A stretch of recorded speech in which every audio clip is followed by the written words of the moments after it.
We're looking here at universal time curves for capacitors, the time constant circuit arrangement. So basically involves the time taken to charge and discharge a capacitor, and that's affected by the values of capacitance and the resistance in the circuit. And we can show this rate of charge and discharge can be shown graphically on the universal time curve, which is an exponential curve.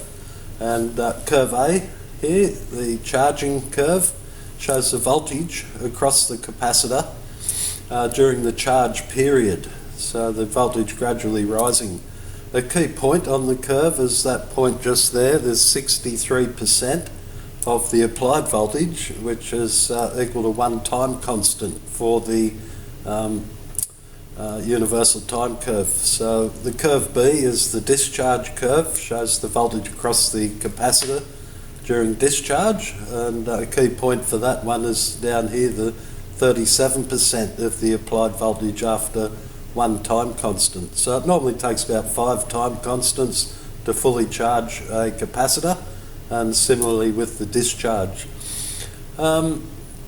So curve B also shows the current flowing in the circuit during both charging and discharging periods. So I've set up a small circuit just with a 100 microfarad capacitor and a 220 kilo ohm resistor in series to set up an RC timing circuit, and we'll just see how this we can record some of these results and actually plot the time constant curve for the charging and discharging of the capacitor. So here's the 100 microfarad capacitor. It's in series with a 220 kilo ohm resistor, and we're going to measure the charging and discharge current with this small micro ammeter. This meter is showing the voltage across the capacitor as it's charging, and this voltmeter here is showing that we've got a supply voltage of 12 volts.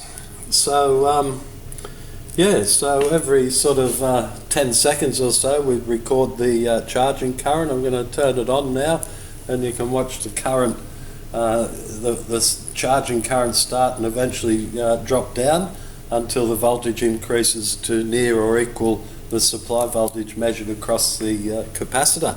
So here we go. And we can see 60 milliamps down to 50 microamps, down to 40 microamps as the voltage across the capacitor slowly starts to increase over time. So there's this can introduce that time delay circuit with an RC network to give us a timing circuit. So after about there we are. After about 30 seconds, we're down to 20 microamps at about 8.4 volts as the voltage slowly increases. And when we can graph these results, we'll see that it takes about 5 time constants for the capacitor to reach full charge with the voltage across there. So as you can see, as it gets, the curve starts to flatten out a little bit as we get near the equal to the supply voltage. And so if we did to calculate the time constant, if we did the resistance times the capacitance, it would give you an answer in seconds. T equals R times C. So for this circuit, it's around about 22 seconds would be the value of one time constant. So we'd be looking at 5 times that 22 seconds. What's that? 110 seconds or so, just under 2 minutes for the capacitor to reach full supply voltage. So it can basically say, for practical purposes there, about 5 time constants were equal to full charge across the capacitor. So when I turn the circuit off, the capacitor holds its charge. It's storing that charge in there. And if we go through the discharge cycle, we'll see again a relationship between the percentage of discharge and the number of time constants that occurs in the circuit. So it's basically opposite.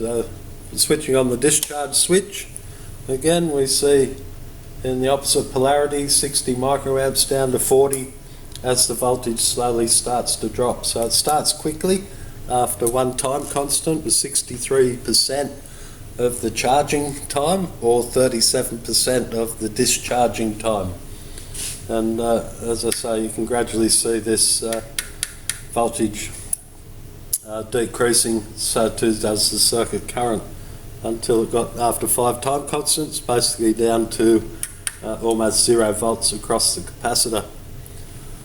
So that's your capacitor timing circuits and your time constant curve. We can record those results as we go and actually plot a universal time curve for this RC timing circuit, a 220 kilo ohm resistor in series with a 100 microfarad capacitor.